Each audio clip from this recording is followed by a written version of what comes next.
Olá a todos, sejam todos muito bem-vindos. Eu sou a Fabi Nolasco do Criando Raízes em Portugal e mais uma vez estamos aqui com o nosso Papo de Segunda e com uma convidada especial que é a Ana Salles, chefe de cozinha no Brasil e está aqui em Portugal com a culinária brasileira e afetiva no Abrasou. Vamos conhecer um pouquinho da sua história e um pouquinho da sua trajetória aqui. E um pouquinho da comida brasileira aqui, né, gente? Vamos lá, ela já chegou. Vamos entrar. Olá a todos, sejam todos muito bem-vindos. Ana, só coloca para eu te adicionar aqui. Vê se tem aí, senão eu te acho aqui. Vamos ver. Deixa eu ver se eu acho. Deixa eu ver se a Ana consegue entrar aí, gente. Não sei se eu consigo adicionar ela aqui.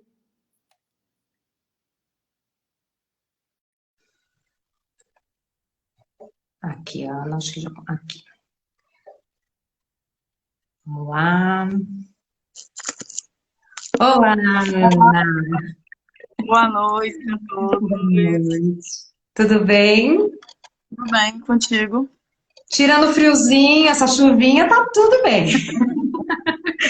Gente, quando chega esse tempo que eu começo a fazer live, que eu apareço de cachecol, que eu apareço toda agasalhada, as pessoas acham que eu tô no Polo Norte. As pessoas não entendem que eu nasci no Brasil, que foram 40 anos com a temperatura de 40 graus na sombra. É, Então, ninguém abaixou entende. para 20, a gente já tá, eu pelo menos já estou já no desespero de vida. Não, eu já comecei a sentir frio, já comecei a usar minhas técnicas para poder assim tentar desvencilhar um pouco, né? Porque ninguém entende mesmo como a gente sente frio. E é o vento, né? É um vento muito gelado que tem aqui. Meu Deus do céu. Se não fosse esse vento, eu acho que até a gente suportava, viu? Mas esse Não, ventinho, não.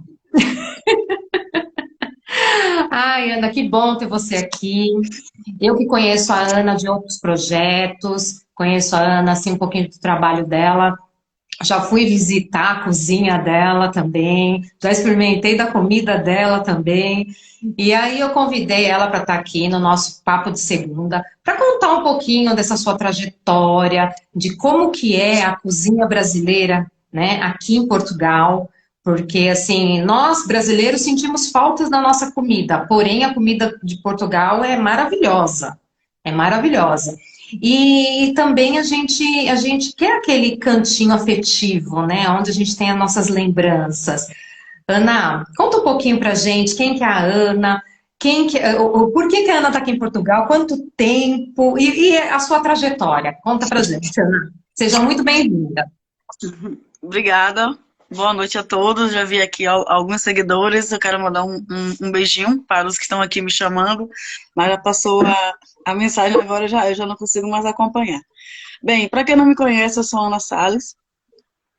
É, mudei para Portugal em junho de 2019 e imigrei com meu filho, e a minha filha ficou no Brasil porque fazia faculdade para vir num outro momento, né? Primeiro era chegar para organizar a casa e fomos surpreendidos pelo Covid.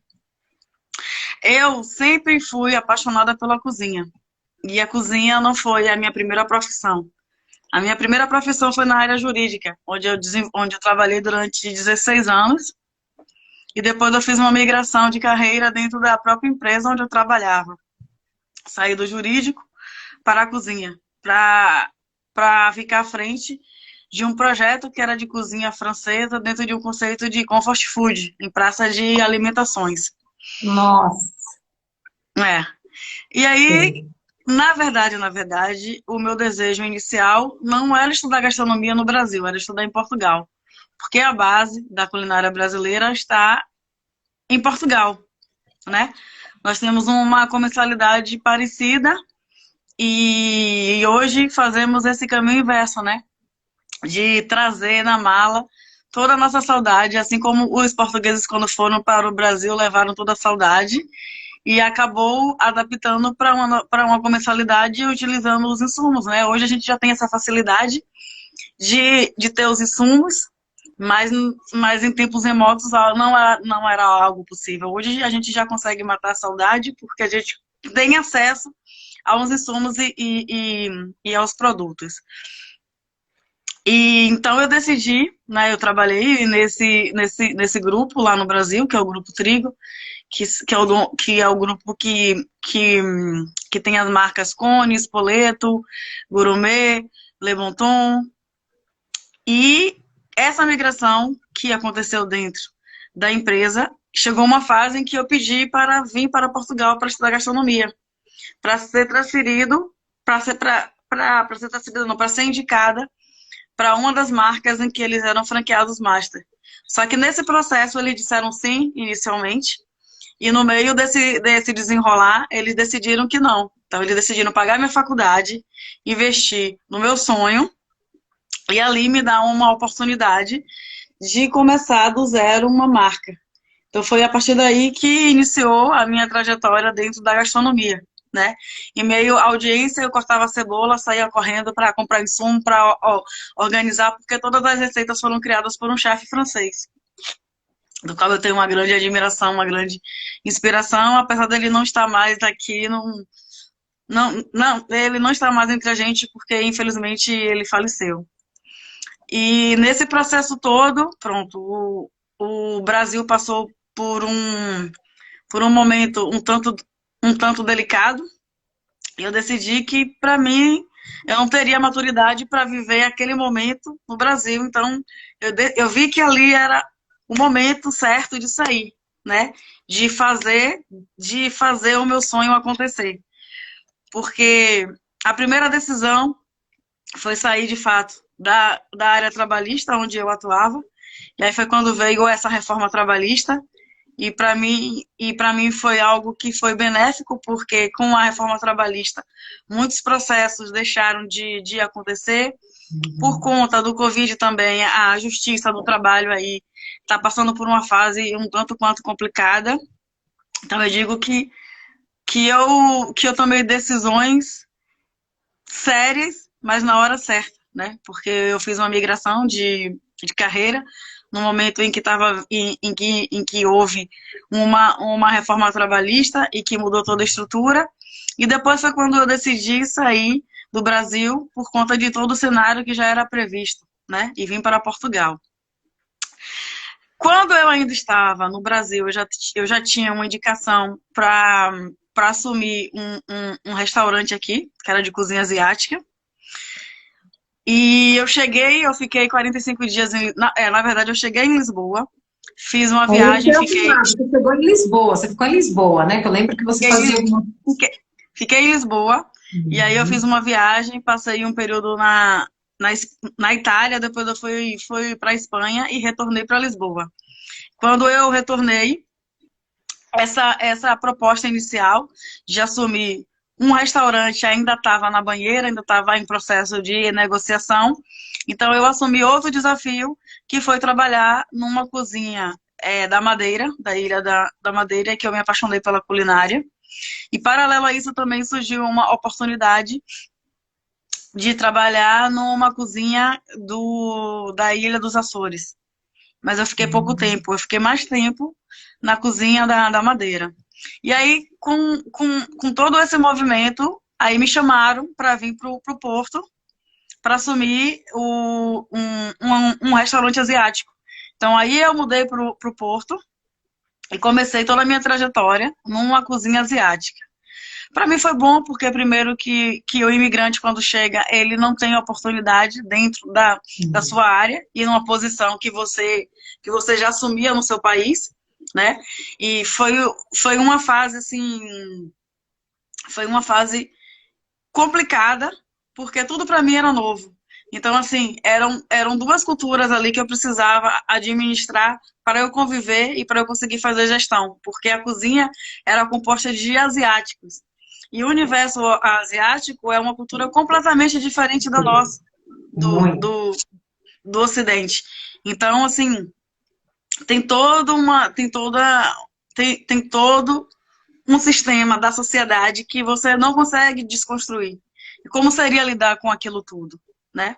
Então, assim, não era receita, era mesmo você conseguir administrar. Porque, por exemplo, os homens não acatam, não acatam, não é nem autoridade, nem é imposição, mas gestão de mulher. Tem que ser de homem para homem.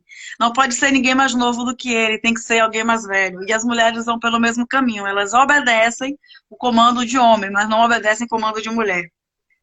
Viu, gente? Tá aí um belo exemplo. Acho que dá para É. você ter uma ideia do que é. E aí foi tranquilo para mim, assim, né? Dentro daquilo que eu conseguia gerir, administrar. Só tive um problema, mas que foi resolvido.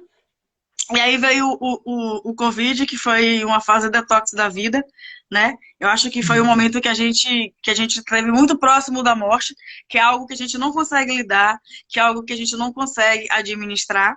E aí, naquele momento, só contabilizava a morte, né?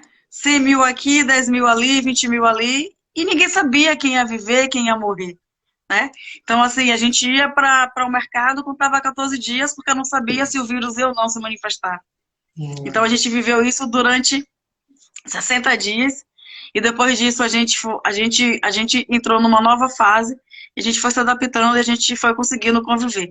Só que nessa fase, eu descobri que se eu morresse naquele momento, eu não seria feliz. Porque eu não estava conectada com o meu propósito, com aquilo que eu queria, com aquilo que eu escolhi. Eu escolhi atravessar o Atlântico porque eu queria estudar a comida brasileira na sua origem, na sua base. E aí eu falei, isso não faz sentido. Eu abri mão de muita coisa, eu abri mão de uma trajetória profissional, fiz uma migração e tudo isso que eu estou vivendo, para mim é pouco, porque não é isso que eu quero. Então, como que eu iria largar uma segurança que eu tinha de um salário fixo, sozinha no país com o meu filho, para recomeçar tudo novamente? É, Então, foi. acho que foi uma coisa assim que principalmente os imigrantes passaram, né? É. E então eu decidi, e aí o que é que eu descobri? É que eu não tinha tempo de ir na cozinha de casa, né? Porque, pronto, estava sempre ali trabalhando e nas minhas folgas eu precisava cuidar da parte burocrática que todo imigrante, quando chega, precisa resolver. Então, era nas minhas folgas que eu precisava resolver. E aí veio a pandemia. Eu comecei a fazer algumas receitas de origem, de raiz. E eu vi o quanto que as pessoas ficaram desesperadas, quanto que o mercado da saudade era gigante, né? E aí eu falei, bem, já tenho um começo. Então, abrir para mim restaurante naquele momento era algo inviável. Eu precisava começar de alguma forma. E como que eu comecei? Eu fazia parte de um grupo de mulheres empreendedoras, escolhi algumas mulheres, quer dizer, ofereci para algumas mulheres. Eu ia na casa cozinhar para eu gerar meu conteúdo e movimentar as minhas redes sociais de forma que eu não tivesse que investir em dinheiro, em insumo e fazer. Então eu fui e a partir daí eu comecei toda a minha divulgação. E o que aconteceu é que, na verdade, não eram só brasileiros, eram públicos mistos, porque eram mulheres casadas com portugueses ou eram mulheres que tinham amigos, ou eram famílias que tinham amigos portugueses e que convidaram. E a partir daí começou todo o movimento onde eu iniciei. E aí veio os vários desdobramentos da fase do Covid. E chegou uma fase em que não podia fazer ajuntamento de pessoas e foi proibido a circulação entre os conselhos. Eu falei, bem, agora eu preciso descobrir o que fazer. Então eu comecei com uma edição que eu dei o nome de Brasileirinho,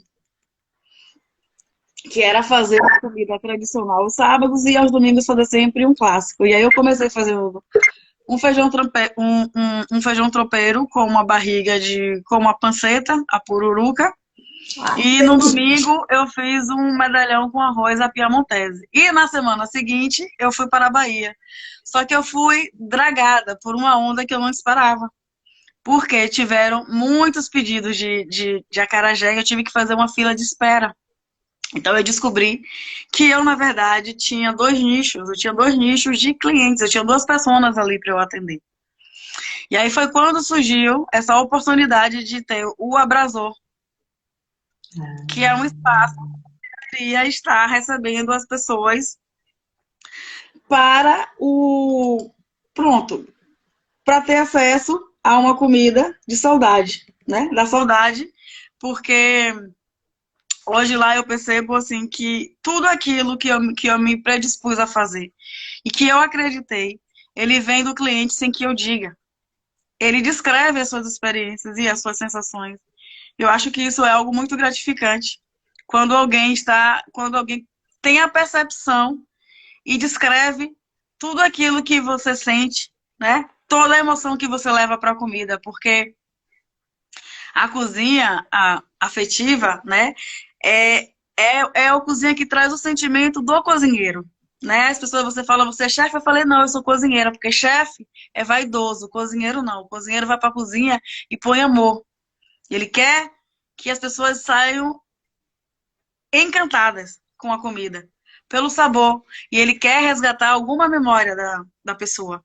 Então, assim, fala, ah, você é chefe? Não, eu sou cozinheira. Ah, mas não é chefe? Eu sou cozinheira, porque todo chefe ele é cozinheiro, né? Então, assim, eu digo que eu sou cozinheira afetiva.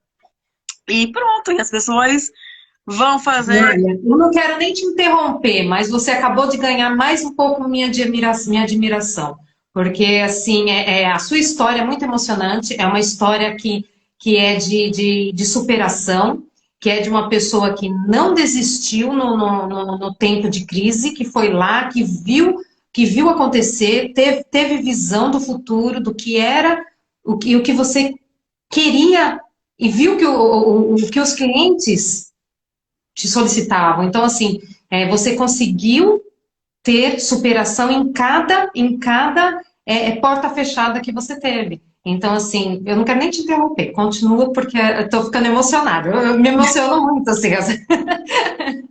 Eu gosto E, bastante, assim, disso. né? Nossa. E aí, aí pronto. Então eu iniciei. Só que eu decidi não ter um conceito definido. Porque eu quis ouvir o que as pessoas queriam, né? Ah, tem alguém aqui fazendo pergunta, é Luana. Ana, parabéns pelas conquistas em Lisboa. Pretende abrir um abrasor? Conheci o seu trabalho através da RTP.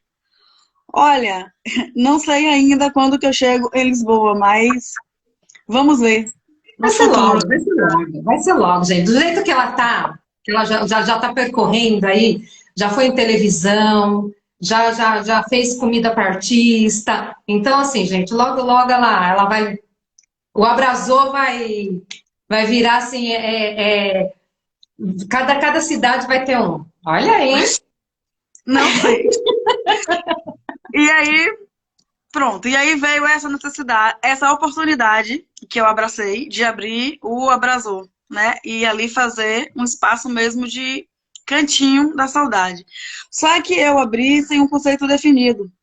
Porque eu achei que o que iria funcionar dentro do mercado seria aquela rotina do Brasil das comidas corriqueiras, estrogonofe, frango com creme de milho, só que eu fui bombardeada. E uma cliente pegou e perguntou para mim se eu teria, se eu achei que ela ia sair de casa para ir no meu restaurante comer estrogonofe, se é algo que ela faz em casa. Que ela foi lá comer bobó de camarão. E aí eu percebi que as pessoas estavam frustradas porque elas esperavam outra coisa, diferente daquilo que eu idealizei. Só que eu fui aberta para apanhar e aprender. Não, uma crítica construtiva, né? Você recebeu essa crítica com. Olha, abrir restaurante é um desafio porque não depende só de você, você depende de equipe e eu não consigo fazer tudo. Então, assim, o saldo maior é o positivo? É, mas também tem as coisas que vai desagradar o cliente e que são experiências negativas porque nem tudo depende de mim. Nem tudo. Então, assim, eu delego, mas a pessoa que está ali tem os seus momentos e às vezes não supera a expectativa do cliente. Isso para mim é uma coisa frustrante, mas eu não tenho como controlar. Eu tento, mas também foge um pouco do meu domínio, porque por mais que você oriente, em algum momento uma pessoa que está ali faz diferente daquilo que você direcionou. E é um pouco complicado. E aí, o que é que eu percebi dentro desse contexto todo? que aquela identidade cheia de cor, cheia de vida, cheia de traços, e que foi construído mesmo pensando no Brasil, né? Porque a Brasol, para quem não sabe, é uma receita que fez parte da comercialidade no Brasil colonial. E é um bolinho de milho frito na gordura de palma, que é o azeite de dendê, e que agradou, mas que por um motivo desconhecido deixou de fazer parte da nossa comercialidade, né? E aí, o que é que a gente trouxe? A gente trouxe esse nome, Abrasou, como trocadilho, como o Brasil que abraçou, né? Porque o abraço, que é um abraço, e o abrasou, que é o Brasil que abraçou. Então, é um espaço onde abraça, né, todas as culturas, e que hoje a gente traz como propósito ressaltar todo fruto de uma história, de uma interculturalidade, né? São mais de 500 anos. Então, assim, a gente tem aí os indígenas, que é a nossa base alimentar, mas a gente também tem os imigrantes que foram levados e que ajudaram a construção de uma culinária. Então, assim, nós temos nossos insumos que são de raízes e que são de origem brasileira. Mas temos uma contribuição gigante de Portugal, uma contribuição gigante da África, uma contribuição gigante da Itália. Eu acho que são as três contribuições maiores para a nossa culinária, né? Para a construção de uma referência de uma culinária, né?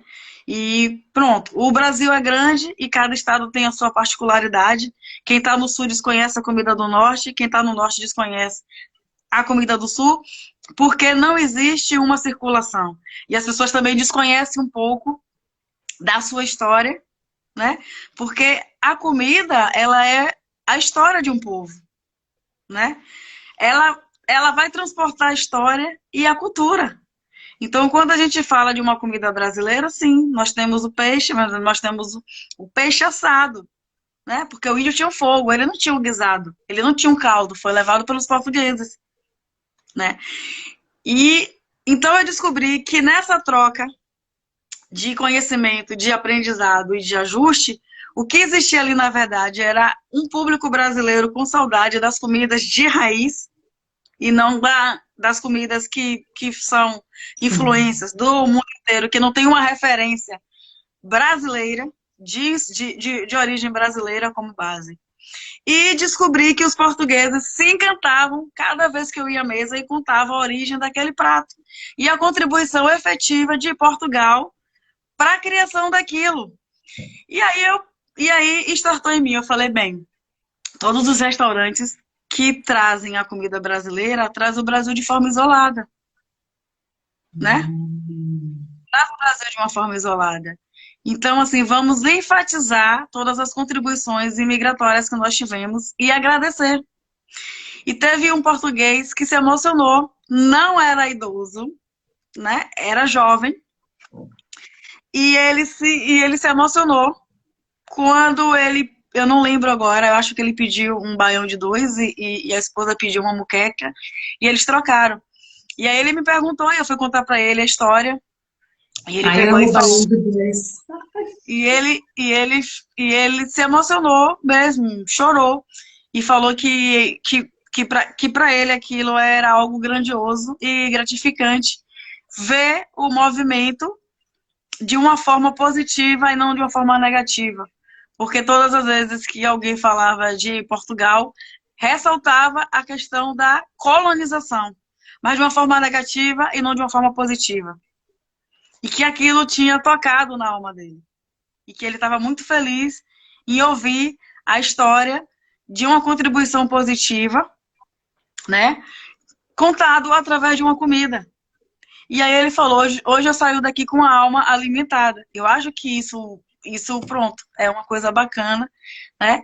Então eu percebi que esse era o caminho, né? Então, o Abrasão, na verdade, é um espaço que faz a junção de uma culinária milenar com uma incorporação de uma tradição de um povo que já existia e que também tinha conhecimento, né? E que sempre usou as ervas para curar, que sempre usou as ervas para alimentar, e que toda essa junção, né, que é fruto de memórias, porque quando atravessou o Atlântico, existia uma memória afetiva.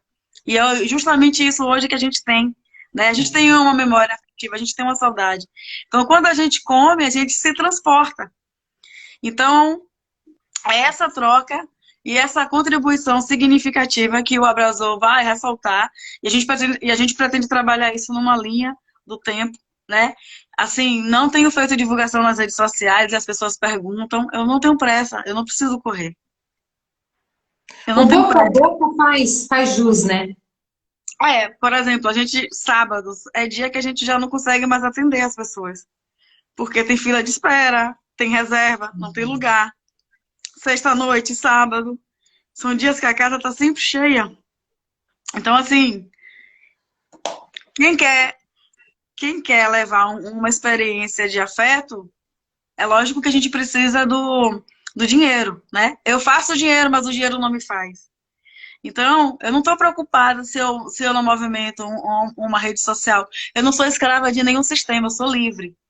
Então, assim, quando eu decidi, quando eu decidi ir para a gastronomia e quando eu descobri qual era de fato o meu propósito, que era a comida afetiva, e que eu descobri fazendo uma ação social lá no Rio de Janeiro, que esse era o meu caminho, falei, eu não quero a gastronomia, eu não quero a culinária francesa, eu não quero a culinária espanhola. E assim, eu era a única da minha turma, na faculdade, que tinha paixão pela culinária brasileira. Todos os outros alunos só queriam as cozinhas internacionais. Eu sempre quis a cozinha brasileira. E aí, a comida afetiva, eu descobri que era o meu caminho e que era o meu propósito fazendo ação social no Rio de Janeiro, na Cruz Vermelha, onde eu distribuía comida. E todas as vezes que eu ia pra rua e que eu fazia comida, eles diziam, lembrei da minha mãe, lembrei da minha avó, eles choravam, eles se emocionavam, né? E aí ele dizia pra mim, você é diferente, porque as pessoas tratam a gente como bicho e você não trata a gente como bicho, você trata a gente como gente. Porque a gente montava um gazebo, uma tenda na praça, colocava balão, fazia uma mesa, forrava, levávamos roupas, arrumava todas as roupas. E pronto, meu filho falava que era cracudo mol, que ele que administrava, ficava tomando conta ali, né? Ele falava que era cracudo mol, eles faziam fila.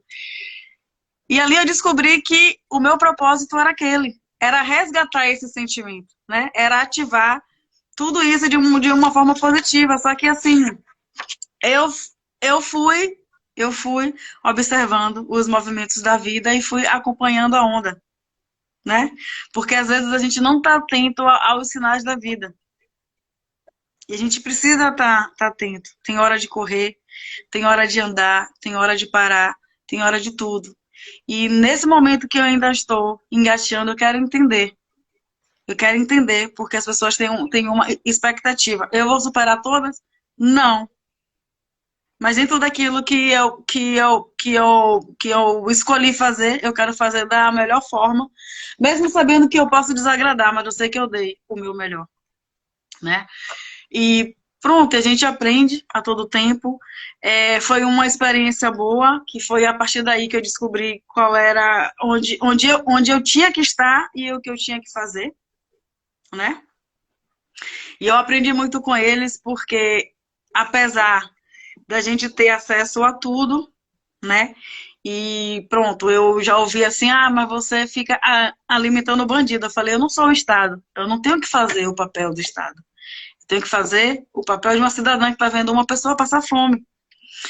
E uma coisa super bacana que aconteceu foi que numa dessas ações veio um jovem bonito, apresentável do Sul, né? Porque você sabe que o povo do Sul tem uns traços diferentes.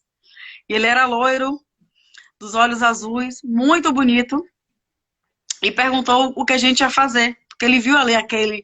Na verdade, eu não ia sozinho, eu ia com um grupo de amigos. Todo mundo se juntava e ia. E ele perguntou o que a gente ia fazer. Aí a gente explicou que ia montar ali e que ia oferecer comida. E ele falou assim, eu preciso de ajuda, vocês podem me ajudar? Aí a gente olhou assim, porque ele estava super bem vestido, apresentável, a gente falou sim, se a gente puder. E aí ele falou, eu só preciso comer. E a gente falou, sim, você pode comer, só que a gente primeiro precisa montar e depois você pode comer. E ele falou, mas eu também quero ajudar. Eu falei, pode ajudar. Aí ele pegou aí ele chamou a mim e um amigo meu, Felipe, falou, vem aqui. Aí ele perguntou, vocês são de alguma igreja? A gente falou, não. E ele falou, você é de alguma religião? Eu falei, nós somos. Ele falou, mas eu também preciso de uma ajuda espiritual. Aí Felipe olhou pra mim. Aí ele levantou a blusa e falou, olha, vocês foram enviados por Deus, porque eu ia ali agora assaltar aquele posto de gasolina. Eu podia matar ou morrer. E você salvou vidas. Caramba. E aí, e é pronto, ali eu já fiquei perdida, porque eu falei, meu Deus do céu, se a polícia chegar, se tiver troca de tiro, passar bandido, dar um tiro, a gente não sabe o que vai acontecer, né? E ele falou, não pode ficar despreocupado, porque aqui é a minha área e eu vou fazer a segurança de vocês. E o mais engraçado é que eu passei a ter vários seguranças naquela região da Lapa e da Central do Brasil. Eu era mais conhecida naquela região do que qualquer outra coisa. As pessoas falavam comigo, eu nem sabia quem era. É você que dá comida? Eu falei, sou. Ah, então tá, eu vou te acompanhar. As pessoas me acompanhavam na rua. Eu tinha várias seguranças, que eram eles, né?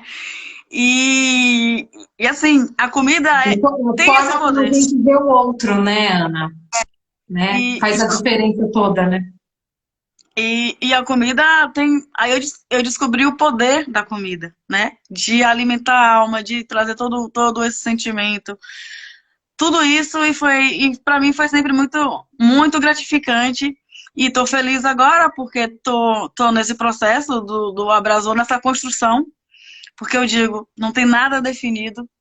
Eu vou acompanhando a maré e entendendo quais são as expectativas do cliente, aquilo que ele quer, né? Parei de fazer live, tem muito tempo que eu não faço live. E agora que, pronto, aceitei o seu convite, né? Mas é porque eu não tenho o mesmo tempo, a minha vida Eu sei, tá muito eu corrida. sei. Mas eu quero Imagina. voltar a Gente, o fazer primeiro live. dia que eu fui lá no Abrasou, que foi o dia da inauguração, eu não consegui falar com a Ana, gente. Tava assim, ela tava, coitada, tava lotado, tava gente, né? E então, assim, eu entendo a correria, eu entendo perfeitamente como é que é, porque eu também já tive comércio, então eu sei como é que funciona. Ana, e como é que é hoje o seu cardápio, né? É uma comida brasileira afetiva, ou você também inclui alguma coisa portuguesa, ou não? Qual que é hoje o menu do Abraçou? Que Olha, ele ainda está em construção, que nem você disse, ele ainda está em construção, mas o que que é o menu, assim, e o... o carro-chefe da Vamos casa incluir, já vamos incluir para é ver assim, qual foi a sua maior as dificuldade em achar tempero aqui, se faltou algum tempero aqui, qual a comida que o português mais gosta? Bem, o que os portugueses mais gostam é um feijão preto com a picanha, né? É a preferência. Tanto que eu falei, gente, esse prato aqui vai ter o nome de Tuguinha. Porque a picanha é um clássico do Brasil e o feijão preto, mas nós comemos de forma separada. A gente não come picanha com feijão preto. E no Abrasou, esse prato leva o nome de Tuguinha. Só que eu trouxe algumas coisas do Brasil, tipo banana, chip de banana frita, né? A couve mineira, a farofa, que são coisas típicas do Brasil. Mas a receita do Abrasou, que traz as contribuições imigratórias de Portugal e da África, é a muqueca de lombo de bacalhau, que é servido com vatapá e arroz, né? Então, foi um prato que foi escolhido para trazer as primeiras contribuições do Brasil, ou de Portugal e da África, né? Mas o carro-chefe da casa é o bobó de camarão e o acarajé. São as receitas Ah, mais eu preciso ir vendidas. lá comer. Ai, gente, eu preciso. São as receitas mais vendidas. Hoje eu tenho um público português grande e que hoje eu considero que é até maior que o público brasileiro. Eu tenho um público português hoje maior que o público brasileiro, porque primeiro que a emenda é diferente dos outros restaurantes, né? É assim de tem algumas coisas que é muito particular do Abrasou. Uma outra receita que eu trouxe foi uma paixão brasileira com uma paixão portuguesa, que os portugueses amam alheira e nós amamos coxinhas. Então lá nós temos a coxinha de alheira, que é Não a massa de, acredito. que é a massa de alheira, mas o recheio é de frango, né? Temos lá. Nossa, Então, diferente. é diferente. E pronto, quem come gosta muito, fala que é uma das melhores coxinhas que já comeu, porque a alheira é muito saboroso, é saborosa. E com a junção do. Eu particularmente, Eu hoje, eu gosto mais imaginei da alheira coxinha de dentro, alheira. como recheio, não como a massa. Ah, sim, não, mas é a massa que é feita com alheira e recheada com frango, então Interessante. mesmo formato lá da coxinha, Gente, né? eu vou lá experimentar, depois eu falo para vocês, tá? Eu vou postar e vou mostrar para vocês. Ai, meu Deus, a minha irmã grávida, eu quero. Ai, sai, isso não tem no Brasil.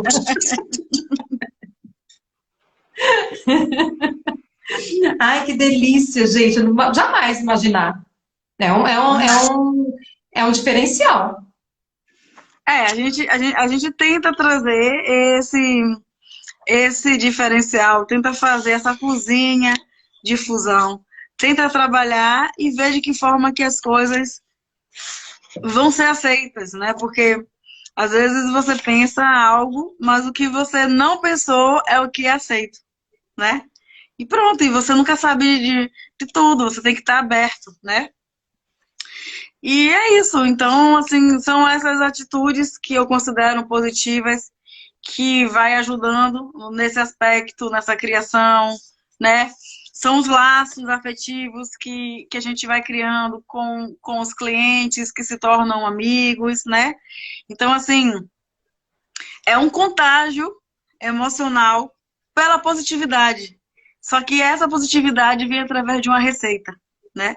Vem através de um contato, vem através de uma troca de experiência, vem através de uma troca de conhecimento. E tudo isso é o que constrói a minha cozinha, né? Muito bom, Ana. E assim, Ana, você tá, que nem você fez trabalhos voluntários lá no Brasil. Aqui você já chegou a fazer esse trabalho voluntário? Tem a pretensão de fazer, porque eu sei que você está sem Faço, tempo nenhum, mas você faço. vai fazer isso aqui também ou não? Faço junto com a Hope. Hum, A Hope, bem, a Hope faz ajuda sem abrigos e, e famílias, né? Pronto. E faz essa ação. Faz essa ação e eu cozinho para os sem-abrigos, né? Não tenho necessidade de estar nas redes sociais divulgando e nem mostrando para ninguém, porque eu não acho precisa, que são escolhas particulares de cada sim. pessoa, e a pessoa faz porque quer. E eu não posso fazer disso uma bengala para eu me autopromover e falar que sou melhor ou pior do que ninguém, né? Isso é Exatamente. isso é algo que eu já trago comigo, que na verdade eu aprendi com a minha avó. Porque lá, todos os dias, na casa dela, sempre chegava alguém para buscar uma comida. E ela nunca negou um prato de comida, né? Às vezes, assim, não tinha mais a comida do dia, mas ela sempre tinha algo que sobrou de algum dia. E o que eu tenho vivo é que ela poderia estar comendo, ela parava de comer, ia na geladeira, pegava a comida, preparava, entregava. Meu avô ficava indignado, dizia que ela não tinha limite, que não precisava nada daquilo. Então ela já tinha os clientes dela fixos, que iam lá diariamente a comida, e ela já fazia a comida pensando nessas pessoas, só que lá sempre foi uma casa aberta, então as pessoas também chegavam lá, que você sabe que no Brasil as pessoas, às vezes você não precisa convidar e as pessoas vão na sua casa e comem, né? Aqui é tão diferente, né? A gente sente até hoje. E lá era assim, então isso foi sempre muito forte para mim. E como que isso surgiu? Na verdade, eu fui para Bahia fazer as minhas obrigações espirituais e voltei de lá com uma missão que era dar comida na rua duas vezes no ano. E eu falei, meu Deus, eu não tenho dinheiro, onde é que eu vou achar? Né? Eu tinha acabado de ter feito uma viagem, tive gastos, eu falei, como é que vai ser? Eu fui visitar um amigo, e na volta, esse amigo que me deu carona, eu falei, olha, não entra aqui na Lapa, porque você não vai conseguir sair, vai por tal lugar que eu vou descer e eu vou. Ele falou, ah, mas você tá com o Lucas. Eu falei, fica tranquilo que aqui ninguém mexe comigo. Eu tenho segurança no centro da cidade, de todos os lados aqui ninguém mexe comigo. E aí, nessa caminhada, eu achei um dinheiro no chão. Foi a partir daí que eu fiz essa ação, né? E aí eu comecei a fazer. Aí eu fui pra Bahia, escuta essa história, que essa história é a mais louca de todas. Eu fui pra Bahia e chamei meu vizinho, que ele se candidatou para deputado no Rio. Falei, olha, eu queria apadrinhar umas crianças e eu acho que você tem esse acesso. Ele falou, ah, tá bem, eu vou ligar lá pra associação do Quitungo, eu já nem lembro mais a comunidade, e vou pegar. Aí eu fui pra Bahia. Quando eu voltei, tinha 485 cartas. E faltavam 15 dias para o Natal.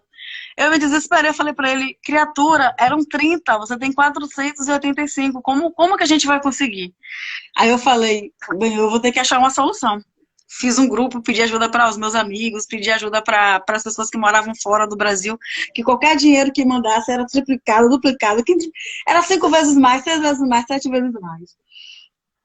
E aí, a gente foi surpreendido por um vizinho, que morava no Espírito Santo, que voltou com não sei quantos brinquedos, com todo o dinheiro que eu consegui de ajuda dos meus amigos, que me ajudaram, e a gente conseguiu comprar os 485 brinquedos.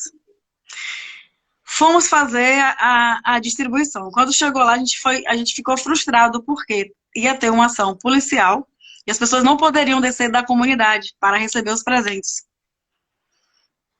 E aí o grupo ficou dividido, porque o presidente queria que a gente deixasse, eu falei, eu não deixo. Não deixo, não deixo, porque infelizmente eu não sabia qual seria o destino. E aí tinham 5 pedidos especiais de uma criança que pediu uma palmilha anatômica, porque ela não conseguia pisar, ela tinha dificuldade quando ela pisava, ela tinha um problema, que hoje eu não sei, ela precisava dessa palmilha e nós conseguimos. Uma criança que tinha paralisia cerebral e que tinha que ter brinquedos musicais, porque ela acompanhava os movimentos. E uma criança que tinha leucemia e que pediu um urso de pelúcia para ser acompanhante dela no hospital. E mais 2 pedidos que eu não lembro. E a gente separou esses pedidos e deixou. E aí o meu vizinho falou, vou ligar para o Caju e vou pedir ajuda para o clube de motoclube para a gente ir lá fazer ação. E aí eles ligaram e pronto. Você sabe que lá a gente tem que ter ordem dos traficantes para entrar dentro de uma comunidade. E foi dada essa ordem para a gente entrar. E eu nunca tinha entrado numa comunidade efetiva. Entrei. Só que eu fiquei paralisada porque eram uns homens com fuzil atravessado, acompanhando a gente ali. E eu sem saber para onde ir. Eu nem conseguia me mexer, parecia um robô andando.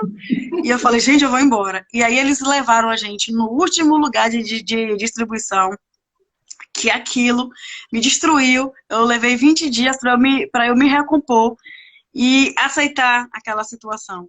Porque eram 70 casas construídas no fundo do ônibus, no fundo da empresa 1001, que é o Galo. Todas casas de madeira. Eu cheguei lá, eu estava de tênis e o meu pé estava fervendo, as crianças estavam descalças. E as crianças usavam as roupas que davam. Não usava a roupa masculina, quem era menino, e feminino, quem era menina. Não, eles usavam qualquer roupa, qualquer coisa. E quando nós lá chegamos, eles desesperadamente pediram água. Porque eles não tinham água. E eles já estavam desidratados. As crianças estavam desidratadas. Elas não queriam presente. Elas queriam água. E nós levamos refrigerante, doce. Eles queriam água. E a gente tomou aquele choque inicial de ver as crianças naquelas condições.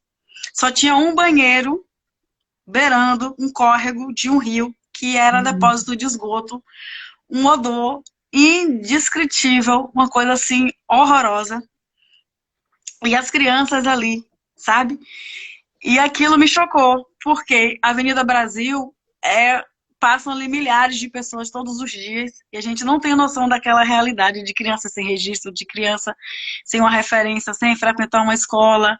Algo, assim, surreal, mas surreal. E aí aquilo me chocou. Eu falei, bem, agora eu não vou mais para a Cruz Vermelha porque o galo ganhou meu coração. Então eu comecei a fazer as ações dentro daquele espaço da comunidade. E aí, toda vez que eu ia, tinha um menino que ele sempre me acompanhava, ele pegava minha mão, ele ficava comigo. E ele me pediu um super-herói que eu acho que eu não lembro mais, porque assim, eu estou ficando velha e a minha memória vai ficando péssima. Ele me pediu um boneco que era super-herói. E como eu vinha para aqui, meu filho tinha. Eu dei para ele uma carta e falando para ele que apesar de todas as adversidades da vida e de todos os caminhos curtos que ele pudesse ter acesso, que ele não optasse por isso, mas que ele se inspirasse naquele super-herói para ele superar todas as dificuldades da vida dele, para ele crescer, ser uma estrela e brilhar. E a mãe dessa criança, quando leu essa carta, ela pronto, chorou, e foi algo assim que emocionou de verdade. Eu sei que eu fui, fiz alguns trabalhos lá, e eu lembro que uma vez que eu fiz lá uma feijoada, que foram 20 quilos de feijão, 40 quilos de carne. Virei uma noite cozinhando sozinha. Minha filha ficava indignada, falava assim, todo mundo só aparece só na hora de servir. E eu lembro que o meu vizinho me ajudou, porque era pesado aquelas panelas, eu cozinhei no meu fogão e no fogão dele. Mas aquilo multiplicou porque as pessoas, a gente distribuiu em 2 pontos da comunidade. As pessoas vinham com panela. E quanto mais pegava feijão, mais tinha carne. Aquilo não acabava. Parecia que não tinha fim. E aí, nesse dia, me chamaram e falaram que o dono da boca, que o traficante, tinha mandado me dar R$ 2.000 para eu fazer uma outra feijoada para a comunidade. Eu disse, olha, eu agradeço, mas diga a ele que eu não quero ser acompanhante dele não de sala. Eu falei, olha, eu não volto mais aqui, daqui a pouco vão me sequestrar para ser a cozinheira desse tráfico, eu tô fora, eu não volto mais. Então ela começou a rir. E aí eu voltei para fazer a minha última ação, e a comunidade me deu uma placa de homenagem, é, é, agradecendo aquele trabalho que eu fiz dentro, porque eles perceberam que eu não tinha interesse político, né? Que eu estava ali de uma forma muito genuína, de coração. Então eu ganhei o respeito da comunidade, que isso é algo difícil, né? E aí eles falavam, você deveria ser nossa vereadora, você deveria ser nossa deputada. Eu falei, olha, se tem uma coisa na vida que eu sempre tive certeza, é que quando eu fiz direito, eu nunca poderia ser delegada, porque eu ia morrer em uma semana. Em uma semana eu iria morrer, porque eu seria odiada. E política, eu nunca poderei ser, porque eu também vou ser odiada. Então são 2 coisas na vida que eu sei, que eu sempre soube que eu nunca poderia ser. E pronto, e hoje ainda tenho contato, faço as doações, as ações que eles fazem para as crianças, que eles fazem para o Natal. Então, tudo isso, na verdade, foi um caminho para eu chegar até aqui e para eu ter a certeza da escolha que eu ia fazer lá na frente e que eu não sabia. Só que foram sementes que foram plantadas ao longo da minha trajetória, ao longo da minha história, né? Essa referência de família, das mulheres cozinheiras, das mulheres que tinham a casa aberta. Ninguém poderia tocar nas panelas dela. Mas era gratificante ter sempre a casa cheia e as pessoas comendo, e todo mundo feliz. Então, tudo na vida da gente gira em torno da comida. Se a gente vai comemorar, a gente só pensa em comer, né? Se a gente está feliz, a gente só pensa em comer. Eu como, triste, feliz, para mim não tem tempo ruim, eu como. Né? Se eu estiver triste, eu como. Se eu estiver feliz, eu como. Mas a comida tem esse poder de transportar, de alimentar, de acalentar, né? Eu até fiz um print de uma portuguesa que ela falou o seguinte, que a avó dela morou no Brasil durante anos e que aprendeu a fazer muitas comidas, e que a avó dela morou lá na Bahia. E ela disse, hoje eu senti o abraço da minha avó que não faz mais parte desse mundo. E eu acho que são coisas que não têm preço, mas que têm um valor sentimental muito grande. que me emociona e que me motiva a seguir, apesar de todas as dificuldades, que não é fácil, né? As pessoas só veem o que está nas redes sociais, mas o que está por trás disso é uma outra realidade, É sabe? verdade. Né? É Então, assim, ah, verdade. você foi lá na TV, você tá famosa. Eu falei, gente, não tem fama, não tem fama. Né? Eu abracei uma oportunidade que me foi dada e eu vou ali para divulgar uma cultura, uma história. E eu fico feliz por isso, eu fico lisonjeada, né? Mas quando eu saio dali, é a minha vida normal, né? De cortar a cidade inteira, porque eu preciso achar todos os insumos, que não é fácil, eu não acho tudo em um lugar. Então, às vezes eu Então, e tenho o que que... que você não encontrou aqui? Não, o que não tem aqui, eu É, que preciso você... produzir. Por exemplo, Ah, eu preciso produzir o camarão defumado, eu preciso fazer a minha carne do sol, a minha carne seca, eu preciso de salgar tudo para eu fazer a minha feijoada. Então, assim, tudo é um processo artesanal, né? E pronto. E o que é que eu digo? É que, na verdade, assim, é uma, é um processo muito engraçado, porque a gente tem acesso a tudo no nosso país de origem, e aqui você precisa refazer, né? Você precisa construir algo que você tá ali, que você tem com aquela facilidade gigante, né? E aqui você não tem. E aí eu fico pensando, eu digo assim, gente, de fato, assim, como que a ancestralidade ela é tão viva e ela é tão presente na minha vida, né? Porque eu tô voltando no passado, é né? Eu tô mesmo. fazendo processos que foram deixados e que foram desconstruídos porque a sociedade foi crescendo, foi avançando, já não tinha mais tempo. Só que eu tô lá no processo originário da coisa. Eu estou no processo originário para construir uma receita. Então, assim, tudo é feito lá dentro. E assim, e uma das regras que eu tento trabalhar lá é a questão da soberania alimentar. É usar tudo dos produtores locais. Então, assim, eu não tenho estoque de verdura, de frutas, de nada disso. Eu chego na feira e compro aquilo que eu preciso. Às vezes eu estou no meio da operação, faltou tomate, faltou cebola, eu vou ali na banca e pego. Mas não é porque eu não tenho controle, é porque eu não quero desperdiçar, né? Exato. Então, assim, a gente tenta, por exemplo, os tomates que estão maduros demais e que a gente usou uma parte, mas que para o dia seguinte não serve, eu uso como base das pimentas que eu estou desenvolvendo. Então, assim, a gente aproveita tudo dentro, né? Tem a Érica que trabalha comigo, que ela utiliza as cascas da batata para ela fazer para chips, e a gente come aquilo. Só que a gente tem que passar, a gente precisa aprender, a gente precisa desmistificar e entender que na casca da banana, que a casca da banana, ela pode ser marinada, empanada e frita, e que você come e você acha que é um peixe. Minha mãe Só que faz tudo isso com as cascas. só que a Desde gente se acostumou a jogar fora, só que isso tem um que- impacto ambiental. Então a gente na verdade, precisa despertar para uma nova consciência, para uma nova forma de viver, né? Pronto, a ciência está aí, os estudiosos estão aí, mostrando que em 2050 pode não existir mais alimento no mundo, né? Pronto, além de uma crise que a gente já sabe que a gente vai passar, ainda tem aí por trás todo, toda uma pesquisa, todo um estudo e de pessoas que estão a todo tempo sinalizando e que a gente não dá atenção. Hoje, por exemplo, eu passei e já comecei a ver as árvores de Natal sendo montadas. Eu entendo que a gente precisa disso, mas será que eu preciso manter as luzes acesas agora, já sabendo de toda a crise que existe?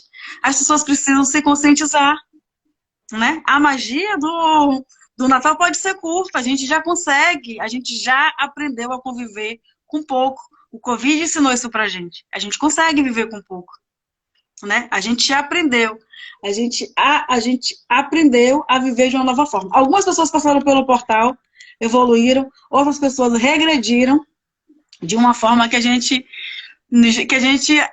para e tenta assustadora, né? entender, mas é o processo do outro que não é meu. Eu não tenho que trazer para minha vida esse processo. Ele vai passar pelo processo dele de evolução, de aprendizado e de conhecimento que não é meu. Mas eu acho que a gente precisa que a gente precisa, assim, despertar para essa nova consciência, para essa nova forma de viver, para a gente não desperdiçar, para a gente ter uma cozinha, para a gente ter uma cozinha consciente, né? A gente pode escolher, porque assim, o que é comer saudável? Comer saudável não é ser low carb. Comer saudável não é fazer dieta, não. Comer saudável é você desembalar menos e processar mais, né? A casca da melancia, aquela parte branquinha, eu já Ah, fiz. Ela vira chuchu. Eu já fiz. É então, melhor que chuchu, né? É melhor que chuchu porque tem gosto, então, né? quando você desembala menos e você processa mais, você está comendo de uma forma saudável. Porque você pega a fonte de forma e você vai ver ali toda a composição, o que é daquilo que você tem na sua cozinha. Não é uma coisa saudável. Já começa por aí. Então, você precisa, pelo menos, pegar o rótulo e ter noção do que você está comendo. Porque, assim, tudo em excesso faz mal. Se você consome muito aspartame, vai te fazer mal. Se você consome muito açúcar, vai te fazer mal. Se você consome muito sal, vai te fazer mal. Então, assim, tudo na vida é um equilíbrio. Você precisa encontrar esse equilíbrio.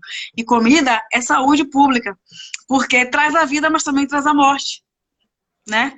Então, assim, o corpo ele dá sinal a todo tempo. E a gente tem que obedecer esses sinais. A gente tem que estar atento, atento e forte, porque a gente não tem muito tempo, né?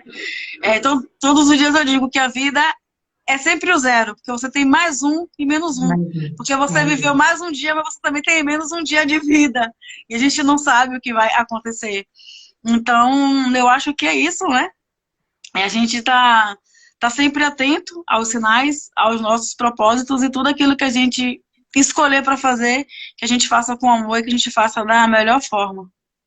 É, sim. Fale onde Olha, você está para que todos saibam e possam te procurar. Olha, o Abraço está localizado no mercado de Matozinhos, na parte superior. Eu não tenho nenhuma placa externa sinalizando, não tenho nada, porque eu só tenho acesso para a área interna. Então, quem quiser conhecer o Abraço vai entrar no mercado de Matozinhos e vai para a parte superior, onde tem as frutas e as verduras. Durante o dia, você tem acesso ao mercado por 4 portas, né? Nas laterais, uma porta que dá acesso para o metro e uma porta que dá acesso para a Rua São Salvador. Mas à noite só tem acesso pelas laterais. Então, quem quiser conhecer. Ai, alguém que eu falando que vou eu fiz mais deixar, uma. depois que a live acabar, eu vou deixar um videozinho nos stories, tá, gente? Quem quiser ver um pouquinho, eu gravei um pouquinho do Abrasol, o dia que eu fui da inauguração. Se vocês quiserem ver. Ana, funciona de que dia, de que horário a que horário? Terças e quartas funciona de meio-dia até as 15h30. Quinta, sexta e sábado, de meio-dia até as 15 horas e para o jantar de 19 às 23 horas. Só que para o final de semana eu sugiro que faça reserva, porque eu fico sem ter muita flexibilidade, porque durante o horário do almoço eu tenho um espaço limitado. No jantar eu consigo usar a área do vizinho porque ele não está usando. Mas para mim é triste, porque, por exemplo, um dia chegou lá o restaurante cheio, eu não tinha onde enfiar mais ninguém, e me chega uma pessoa que veio de Aveiro com o marido para almoçar no Abrasor. E eu não podia dizer não para aquela pessoa. Aí eu falei para ela, olha, você está vendo que a sala está cheia, eu só vou te pedir um pouco de paciência, porque eu tenho muitos pratos para eu liberar, e alguém vai buscar uma mesa no vizinho para você sentar. Porque eu não podia deixar aquela pessoa que andou, sei lá, 50 quilômetros, 60, voltar. Ia ser uma frustração grande para ela. E acabou que ela passou lá uma tarde inteira, ficou conversando, acabou fazendo amizade, eu acabei linkando ela com um grupo que eu conheço de Aveiro. E pronto, é uma cliente que se tornou amiga e que foi porque me viu lá na TV e falou para o marido, a gente vai lá amanhã porque eu preciso comer essa comida. Então, gente, como vocês sabem, né? Agora vocês vão ter que fazer reserva. Então não vão lá. É lógico que você vê, a Ana tem todo esse carinho, tudo, mas vai ter um dia que ela não vai conseguir dar essa atenção e não vai conseguir ser receptiva desse jeito, porque realmente tem dia que lota, né? Então, assim, façam suas reservas e vão. E se vocês não forem, cancelem a reserva para que outra pessoa possa ir no seu lugar. E anotaram tudo, gente? Depois eu vou deixar aí no final da live a descrição da Ana, aí vocês entrem lá. O videozinho eu vou colocar lá também. E eu vou lá também, tá, gente? Porque eu vou ter que comer essa coxinha. Eu vou ter que comer essa coxinha. Além do bobó. Ai, meu Deus do céu, viu? Eu vou lá. Vou lá e aí eu vou filmar tudo de novo. Pois é, eu também vou me organizar para voltar a fazer as lives. Eu até há um tempo atrás fiz uma enquete para saber se as pessoas queriam uma cozinha consciente, trazendo todas as ODS, que para quem não conhece, precisa conhecer, né? As ODS, que são as novas diretrizes aí trazidas pela ONU, e a gente tem que estar sempre atento que é um objetivo de desenvolvimento sustentável, né? Porque o mundo está caminhando para uma sociedade 5.0, que é ela ser com uma inteligência digital, sustentável e econômica. A gente vai ter uma dificuldade para isso, mas os novos não. Então a gente tem que se preparar, porque a gente vai entrar aí agora nessa era dessa sociedade 5.0, que vai viver de uma forma consciente mesmo, e que pronto, vai ser uma sociedade que vai ser colaborativa, construtiva, e que pra gente vai ser muito moderno, mas eu mesmo velhinha vou tentar me adaptar. É isso aí. Olha, Ana, eu agradeço muitíssimo, muitíssimo, porque assim, eu sei quanto que você está corrida e você teve esse tempinho aqui para contar essa história, que é emocionante. Quem perdeu, gente, volta lá do início, porque é uma história de superação. Ela não desistiu, ela conseguiu enxergar todos os sinais que a vida deu para ela. E ela foi seguindo, foi aceitando as críticas, tá? Que foram muito construtivas. Eu acho que a história dela vai te emocionar, a história dela vai fazer você mudar o seu pensamento. Se você está aí preocupado, se você quer um sinal e quer uma motivação, a história da Ana vai te agregar esse valor, tá? E você vai conseguir pensar, falar assim, peraí, a Ana conseguiu desse jeito, então eu também vou. Eu também vou tentar, eu também vou fazer.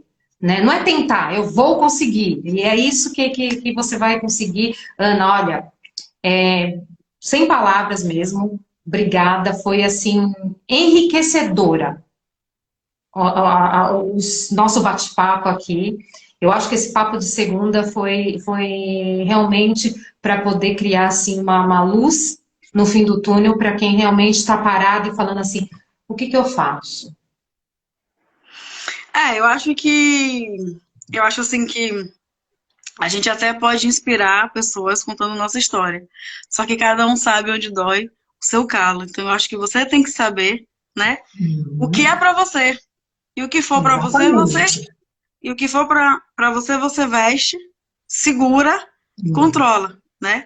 E assim, não é fácil, né? A gente atravessar o Atlântico. É um carrossel de emoções, gerir tudo isso, refazer, reconstruir história, conquistar espaço, conquistar amigos. Não é fácil. É um Fazer tudo processo de que novo, né? é, é tudo novo de novo, né? E como Uhum. que eu vou fazer isso? E aí, pronto, são as experiências que a gente vai adquirindo, são as pessoas que chegam para somar. Eu falo para todo mundo que eu não tenho dinheiro, mas o que eu tenho de amigo, né? Aí a gente diz assim, mais vale dinheiro, mais vale amigo na praça do que dinheiro no bolso. E eu digo para você que isso é uma verdade. Assim, eu sou uma pessoa muito grata, porque eu tenho muitos amigos, pessoas que se eu gritar, ela vai me amparar, né? E pronto, e são pessoas que são meus abrigos nos momentos mais difíceis que eu corro, peço colo, porque eu também, assim, apesar de ter toda a energia do mundo e de paciência zero, né? Que hoje eu fui até encontrar com a amiga dela, ela falou, bicho, eu tô cansada. Falei pra ela, olha, eu tenho um amigo que quando eu ligo pra ele, ele fala, calma que eu vou botar minha roupa de academia, porque eu não consigo te acompanhar. Eu não consigo te acompanhar. E pronto, eu sempre fui muito enérgica, agitada. E quando eu fazia direito, né, meu apelido era o demônio da Tasmânia. Aquele bonequinho que chegava, era meu apelido, tanto que eu ganhei vários, todos os anos, alguém me dava um tais, porque falava, olha, eu tenho um tais, eu tenho vários bonecos. Porque ele falava assim, chegou ela, o demônio da Tasmânia. Porque eu sempre chegava nos lugares, eu revolucionava, cheia de energia, e falava assim, gente, chegou ela, o demônio da Tasmânia. Aí, ó, olha aqui a minha prima falando que era mesmo, tá vendo? Ela aqui, ó, concordando, falando que eu era o demônio da... Essa é a verdade aqui, ó, ela tá aí confirmando, porque Dayana, assim, nós somos amigas de infância, somos primas e amigas de infância. E a minha infância, ela foi maravilhosa, porque nós éramos um grupo de 18 meninas que eram filhas dos primos do meu pai, e que, pronto, era uma geração, uma família grande com uma geração, que todo mundo teve filho numa mesma faixa etária, então nós éramos um grupo de 18 mulheres. E eu liderava esse grupo, né? Então, pronto. E ela está aí confirmando que, de fato, eu era o demônio da Tasmânia. Ainda continuo sendo um pouco moderado, mas acho que sou ainda um pouco. Ah, eu vou dar um beijo aqui para Valerinha Abreu, que ela também agora ela faz uns doces bem requintados, assim, uns brigadeiros, tudo lá no Brasil. Maravilhosos também. E, gente, olha, Ana, obrigada. Obrigada. Ai, gente, é legal essas histórias, né? A gente vai lembrando de coisas que aconteceram. É tão gostoso, né? É tão gostoso. É isso que faz a gente ter essa memória afetiva, né? São os momentos que a gente vive e a comida traz isso também, né? Porque tem coisa que você come que te remete, assim, àquela memória lá da infância, de um bolo, do cheiro do bolo da vovó, né? É muito bom, é muito bom. Eu acho que você, assim está fazendo, você está entrando na casa das pessoas, né? No coração das pessoas, no sentimento das pessoas, e isso, e o nome não poderia ser diferente. Eu acho que o Abrasou, ele é um nome que realmente faz sentido. E eu desejo, assim, muito sucesso para você, que sua carreira aí deslanche, e que a gente possa ir. Ai, eu tô louca para comer essa coxinha. Não vou esquecer dessa coxinha, porque essa coxinha ficou. Gente, assim, só que agora a gente vai acompanhando, acompanhando. E o que acontece? Eu tenho feito lá alguns testes de pimenta, de picante, né? E assim, as pessoas ficam desesperadas querendo comprar os picantes. E pronto, eu tô numa fase que vou estar desenvolvendo. Em janeiro vai estar chegando aí as pimentas e as farofas, porque tem um mercado da saudade aí, né? Para os farofeiros de plantão. Então Acaba a gente vai ter comigo! vamos ter farofas e pimentas, que em janeiro vai estar chegando, vai estar disponível para venda no Abrasou, porque agora é a fase de teste, de fazer o teste de microbiologia, o teste sensorial, ver qual a embalagem que tem uma durabilidade maior para o produto de conservação. Então, tudo isso é algo que vai ser desenvolvido e que em breve vai estar aí no Abrasou para ser comercializado. Ai, gente, olha aí, tá entrando num outro caminho também, né? É. Isso é muito bom, isso é muito bom. Aí eu vou, com certeza eu vou comprar a pimenta e a farinha, a farofa. A farofa. Ai, que delícia. Eu amo pimenta, gente. Eu amo pimenta e amo farofa. Amo farofa. Eu sou aquela que se tem um churrasco, eu como a farofa. Vai na feijoada, eu como a farofa. Olha, para você ter uma ideia, como são as coisas. Ontem eu liguei para uma amiga que mora em Ilhéus e ela falou assim para mim: Paulette, você não sabe. Eu faço a sua farofa de alho que você me ensinou, as pessoas ficam loucas. E quando eu começo a fazer, todo mundo olha assim e fala: ai, aí, isso vai dar certo? Menina, todo lugar que eu vou, se eu chegar sem essa farofa, eu nem entro. Pode dar receita agora, já? Pode. Só pra gente fechar com chave de ouro? Olha, vai cortar o alho em cubos pequenos, vai dourar o alho, não vai deixar queimar. Só que essa farofa, ela não é feita com manteiga, ela é feita com óleo. Vai uma quantidade grande de alho e de óleo, e você vai torrando essa farinha com óleo. Quando as pessoas verem, mas é com óleo de girassol, ok? E quando as pessoas começam, quando a pessoa vê fazer essa farofa, ela rejeita, porque pra gente a referência é a manteiga. Você não vê a manteiga, né? E acaba por ser uma farofa mais barata, mais econômica, e o óleo torra a farinha melhor que a manteiga. E a farofa fica super saborosa. Eu prometo que eu vou fazer uma live ensinando a fazer essa farofa. Tá bom, tá bom. Perfeito. Aí, gente, vocês cobrem dela, viu? Ela vai fazer a live. Podem cobrar, podem cobrar. Ana, obrigada. Obrigada por Eu que estar aqui. agradeço Obrigada mesmo. a oportunidade de ter vindo até o seu canal, compartilhar um pouco da minha experiência, né? E de trazer esse aprendizado contínuo, porque todos os dias eu estou aprendendo, né? Portugal, para mim, foi uma escola e foi um divisor de águas na minha vida, muito grande.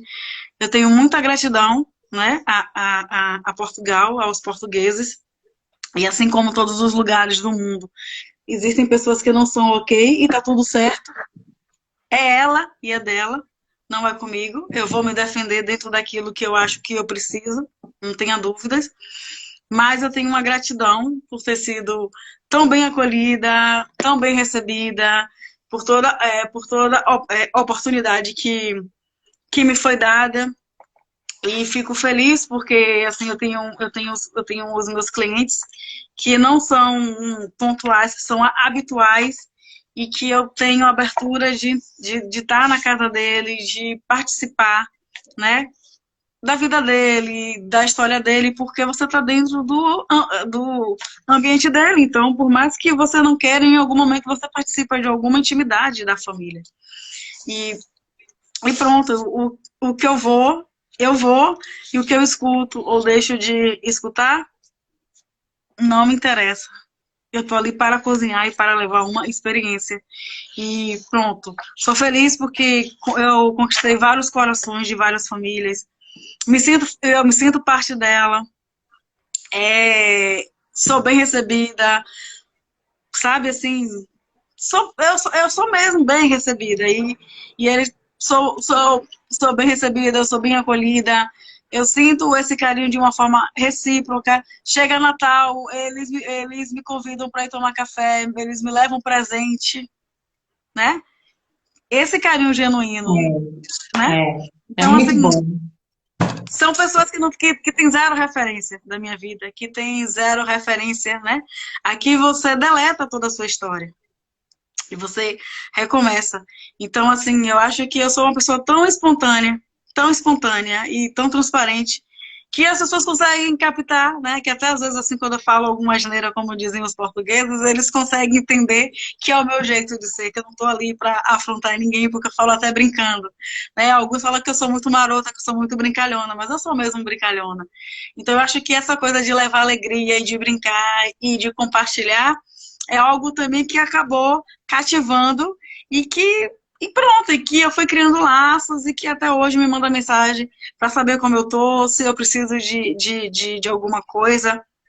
Quando eu tive Covid, eu tive um amigo português que veio aqui na minha porta e deixou várias coisas, frutas, legumes, tanta coisa. Eu falei, meu Deus, esse Covid passa e eu nem acabei de comer tudo isso, né? Porque eu tive Covid entre Natal e o Réveillon. Um amigo meu brasileiro veio aqui com a namorada e deixou uma ceia para mim, para a virada do ano. Ele virou o ano, falou, Ana, tô indo aí levar. Chegou aqui com uma quantidade de comida. Eu falei, meu Deus, vai chegar o São João e a sua comida ainda não acabou, né?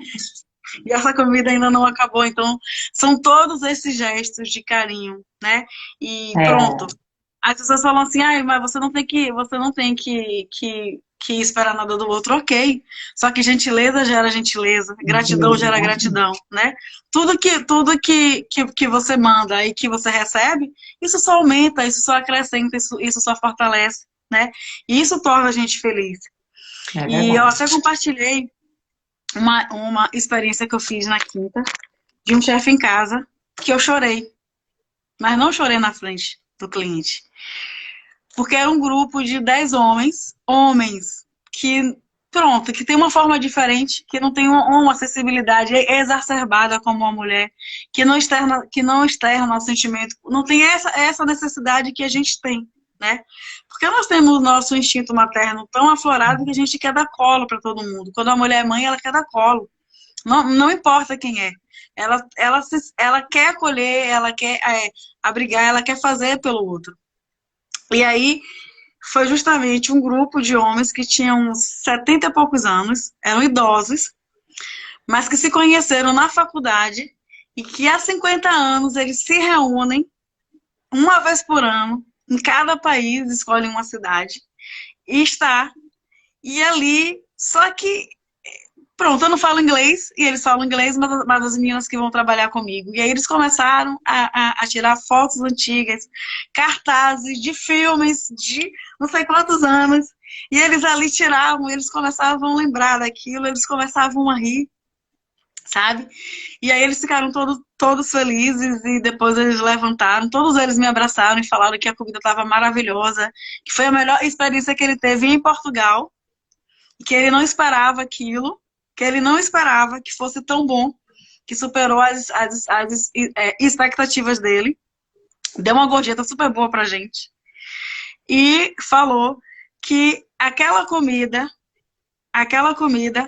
acrescentou algo muito positivo naquele laço de amizade que eles eternizam a cada ano. Isso para mim foi algo muito, muito gratificante, que eu chorei, porque a gente não pode deixar de acreditar que existem amizades verdadeiras, né? Que o amor constrói, que o amor renova, e que através desse sentimento a gente pode construir e desconstruir histórias, que a gente pode ressignificar nossas vidas e escolher novos caminhos.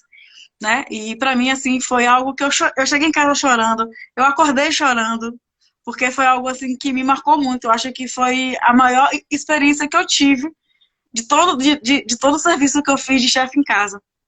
Foi ver que pessoas, né? E engraçado que eles são americanos, mas uma parte mora na Inglaterra, uma parte mora no México, uma parte mora nos Estados Unidos, mas que eles estavam ali eternizando um laço de amizade, né? E que, imagina você, um laço de amor de 50 anos entre pessoas do mesmo sexo, e que não se fala de sexualidade, se fala de amizade, se fala de troca, se fala de construção. E aquilo, assim, para mim, foi algo que eu acho que vai marcar a minha vida para sempre, ter tido aquela experiência, né? Porque às vezes você se depara com algumas experiências, né, na vida, e você até questiona, porque o que você dá é tão genuíno e o que você recebe não é. Será que vale a pena aquilo? E aí, o que é que isso ficou para mim de mensagem?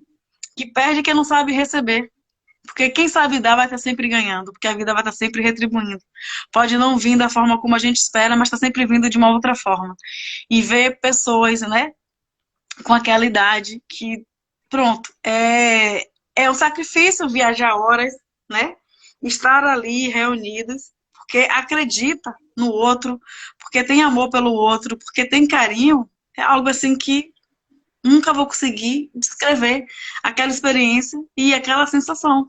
Por mais que o que eu fale, em algum momento vai faltar a palavra, né? Então, tudo que você fizer na vida, que todas as escolhas da vida, seja pelo amor, né? Porque aprender pelo amor é bom, porque aprender pela dor dói, né? O Às amor é a vezes cura, né? O amor é a Hã? cura. E quando o amor é a cura, né, de tudo. E quando você vê a amizade, você vê esse sentimento que o outro tem, você olha e fala assim, eu acho que o mundo ainda tem esperança, né? Aí você Tem consegue esperança. ver assim, né? Porque você vê tanta coisa ruim, tanta coisa ruim, tanta coisa ruim. Aí, de repente, você vê esse grupo reunido e você vê que o seu trabalho fez eles se reunirem. Que ali, o que você. Não é nem um trabalho, né? É uma doação, porque é uma coisa que você faz com amor pelo outro. Então, assim, você está doando aquilo que você realmente gosta, né? E que isso você faz do seu trabalho, mas é uma coisa que você ama fazer. E você partilhar isso e depois receber esse carinho em troca é muito gratificante. É muito Sim. gratificante. É isso. Muito obrigada pela oportunidade. Quero mandar aqui ó, um beijão para Isabel, que é uma pessoa iluminada, querida e que tenta de todas as formas contribuir de forma muito positiva na vida de todas as pessoas. Gratidão pela sua amizade, Isabel. É isso, gente. Olha, eu quero agradecer o pessoal que entrou de Portugal, do Brasil, de Luxemburgo, da Suíça, que mandou um recadinho aí, de outro lugar do mundo aí que eu tenho, que eu não consegui aí ver, mas uma gratidão, gratidão, gratidão, gratidão. É só isso que eu peço. Olha, uma ótima semana a todos.